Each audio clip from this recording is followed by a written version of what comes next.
नमस्कार, मैं ममता आपके अपने इस यूट्यूब चैनल पर आपका स्वागत करती हूँ। आज मैं आपको शोल्डर और आर्म होल प्रॉब्लम सॉल्व करने का एक तरीका और बता रही हूँ। इसके लिए मैंने ये थोड़ा सा डायग्राम तैयार किया है। इसमें होना ये है कि जैसे हमारा चेस्ट है 40 है, ठीक, तो हमारा शोल्डर हो जाएगा 7.5। इस 7.5 में यहाँ पेंसिल से लिखा हुआ है, 7.5 में हाफ प्लस करेंगे तो ये हो जाएगा 8, तो ये आर्म होल बन जाएगा। ये नीचे लिखा है। अब इसको देखते हैं, ये यहाँ से लेकर और ये यहाँ तक 7.5 है। इंच में नहीं बनाया है, इसको मैंने सेंटीमीटर में बनाया है, ठीक है। ये यहाँ तक है, ये 7.5। ये यहाँ देखना है, ये थोड़ा सा बाहर निकाला है मैंने ताकि पता चले कि ये ऊपर वाला शोल्डर है, ये यहाँ शोल्डर लिख दिया है।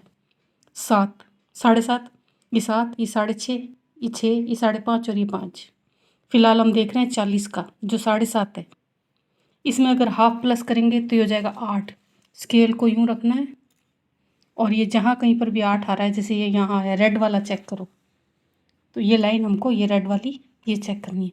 और उसके बाद में यहाँ जितना हमारा चेस्ट है उसका चौथा प्लस जो एक्स्ट्रा में मार्जिन है वो, तो ये 8 यहाँ तक आ जाएगा। चेस्ट को नापने के लिए ये वाली लाइन पूरी होनी ज़रूरी है। उसके बाद में वो जितना भी आएगा यहाँ हमको उसका निशान लगाना है। पर फिलहाल हम बात कर रहे हैं सिर्फ शोल्डर की और आर्म होल की। तो अगर शोल्डर 40 है तो उसका चेस्ट 40 है तो शोल्डर 7.5, और 7.5 में 8 प्लस करोगे तो जो आर्म होल बनेगा ना तो वो 8 हो जाएगा। ये लिखा है, ये है इसका मतलब।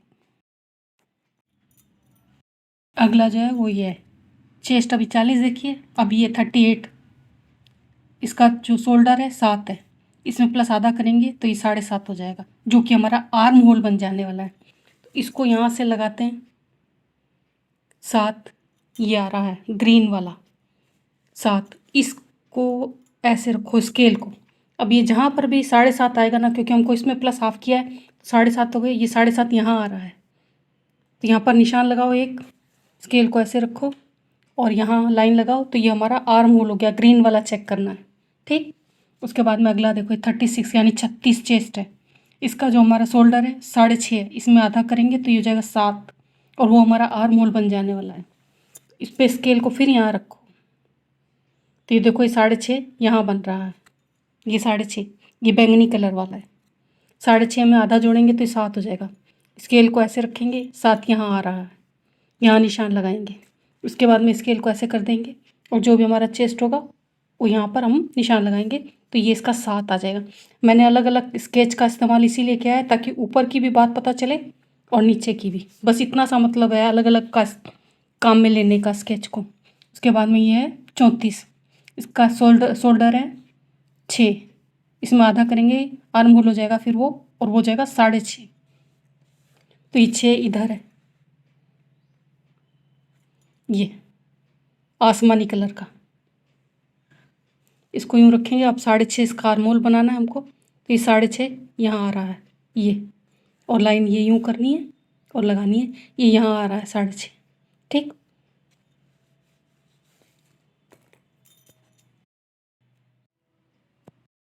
अगला हमारा है 34 चेस्ट, शोल्डर 6, आर्म होल 6.5, इसमें आधा जोड़ दिया है। तो अब 6 कहाँ आ रहा है, इसको रखो, ये आसमानी वाला मैंने अभी बताया। अब इसके बाद में बारी आती है 34 के बाद 32 और 30 की। 32 में चेस्ट अगर है तो आर्म होल हो जाएगा 5.5, आर्म होल हो जाएगा, आर्म होल नहीं सॉरी, शोल्डर दिख रहा है। अब चेस्ट 32, शोल्डर 5.5, इसमें हाफ जोड़ेंगे तो आर्म होल 6 हो जाएगा। इसको यहाँ रखो, 5.5 ये आ रहा है ऑरेंज कलर वाला, इसको फिर यहाँ यूँ रखो स्केल को। 5.5 में हाथ आधा जोड़ दिया हमने, तो इस 5.5 में आधा जोड़ा है तो ये यहाँ पर आकर 6 हो गया। ये 6 ये ऑरेंज वाला है। और उसके बाद में स्केल को यूँ रखो और जितना आपको चेस्ट वगैरह के हिसाब से चाहिए वो यहाँ पर ये लिख दिया मैंने 6.5, 6 सॉरी 6.5 नहीं, ये 5 वाले का यहाँ पर है 6, ऑरेंज कलर जो इस्तेमाल कर रखा है ये।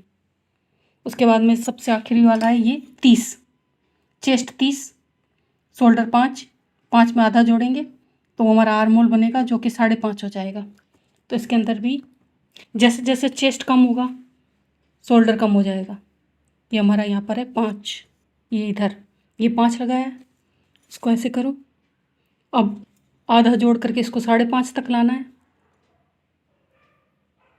ये हमारा 5.5, इसको यहाँ पर लगाओ और ये हमारा इस कोने में 5.5।